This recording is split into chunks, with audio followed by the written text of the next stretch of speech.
اللہ جب کسی سے ناراض ہوتا ہے رزق نہیں چھینتا، آب و دانہ بند نہیں کرتا، سورج کو حکم نہیں کرتا کہ اس کے آنگن میں روشنی نہیں پھیلانی، چاند کو نہیں روکتا کہ تیری کرنیں اس کے ویڑے میں نہیں پڑنی چاہیے، بلکہ اللہ جب کسی سے ناراض ہوتا ہے سجدوں کی توفیق چھین لیتا ہے۔ سجدوں کی توفیق چھن گئی تو پھر سمجھو اللہ ناراض ہے، اللہ راضی نہیں ہے۔ اور اگر سجدوں کی توفیق نصیب ہو جائے، کسی نے واصف علی واصف مرحوم سے پوچھا تھا کہ کیسے ہمیں پتا چلے گا کہ ہماری نماز قبول ہو گئی ہے، تو انہوں نے کہا تھا ایک نماز کے بعد دوسری عطا ہو جائے تو سمجھ لو پہلی قبول ہو گئی ہے۔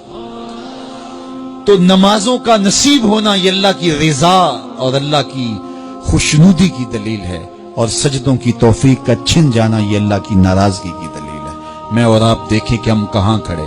دیکھیے دولت تو کفار کو بھی ملتی ہے، اللہ دولت اسے بھی دیتا ہے جس سے راضی ہے، اسے بھی دیتا ہے جس سے نہیں راضی، لیکن سجدوں کی توفیق اسے ہی دیتا ہے جس پہ وہ راضی ہے۔ تو 5 گانا نماز شعار زندگی بنا لیجئے، نماز قضا نہ ہونے پائے۔ قیامت کے دن بے نمازی اس صف میں کھڑا ہوگا جس صف میں نمرود کھڑا ہوگا، جس صف میں حامان کھڑا ہوگا، قارون کھڑا ہوگا، شداد کھڑا ہوگا۔ مجھے بتائیے ہم میں سے کوئی یہ گوارہ کرتا ہے ہم اس صف میں کھڑے کر دیے جائیں جہاں دشمنان خدا کھڑے ہوں؟ آج کوئی نماز پڑھے یا نہ پڑھے، حشر کے دن حکم ہوگا کہ اللہ کے حضور سجدہ کرو۔ ہر کوئی سجدہ کرنا چاہے گا، جو نہیں پڑھتا وہ بھی کرنا چاہے گا، لیکن بے نمازی کی کمر اکڑ جائے گی، وہ آرزو رکھنے کے باوجود سجدہ نہیں کر پائے گا۔ قرآن بتاتا ہے کچھ لوگ جہنم کو دھکیلے جا رہے ہوں گے، انہیں کچھ لوگ پوچھیں گے ما سلککم فی سقر، تم جہنم کو کیوں جا رہے ہو، کیا ہوا تمہیں؟ تو وہ جواب میں کیا کہیں گے؟ لم نکو من المصلین، ہم نماز نہیں پڑھا کرتے تھے۔ سب سے پہلا حساب قیامت کے دن جو بندے سے لیا جائے گا وہ نماز کا لیا جائے گا۔ پہلا سوال بندے سے یہ ہوگا۔ یا چڑیاں بھی رب کی تسبیح بولیں اور اشرف المخلوقات سویا رہے، جب صبح کا وقت ہوتا ہے حشرات الارض بھی بلوں سے نکل کے رب کی تقدیس کے ترانے پڑھ رہے ہوتے ہیں، درختوں کی شاخوں پہ چڑیاں پرندے وہ بھی اللہ کی تقدیس کے ترانے پڑھ رہے ہوتے ہیں، حشرات الارض بھی اس کی تقدیس کے گیت گا رہے ہوتے ہیں، اور اشرف المخلوقات خراٹے لے رہا ہو۔ اس سے بڑی بد نصیبی کیا ہو سکتی ہے؟ آئیے 5 گانا نماز شعار زندگی بنا لے۔ اس مجلس میں اگر کوئی بے نمازی ہے تو آج عزم مصمم کر کے یہاں سے لوٹے کہ آج کے بعد نماز نہیں چھوڑوں گا۔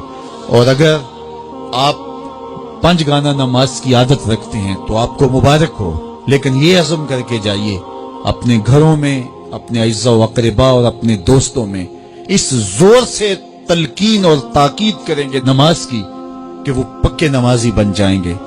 بندہ بندگی سے سجتا ہے، زندگی آمد برائے بندگی، زندگی بے بندگی شرمندگی۔ اگر زندگی میں بندگی نہیں تو زندگی کے پلے ہے کیا؟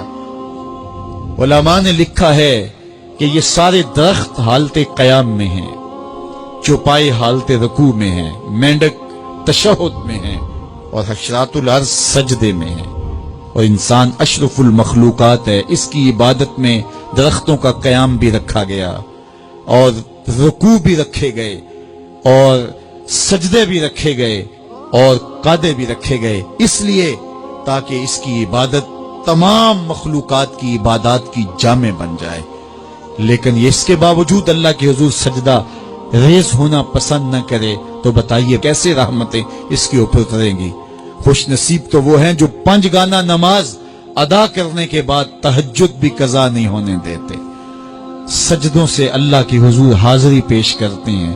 سب سے زیادہ بندہ اللہ کے اس وقت قریب ہوتا ہے جب سجدے میں سر رکھا ہوا ہوتا ہے۔ انسان کے اشرف اعضاء اس کے سر میں ہیں، بولنے کی قوت زبان سر میں، دیکھنے کی قوت آنکھیں سر میں، سونگنے کی قوت ناک سر میں، چکھنے کی قوت زبان سر میں، سننے کی قوت کان سر میں، سوچنے کی قوت دماغ سر میں، اور سر مالک کے در پہ۔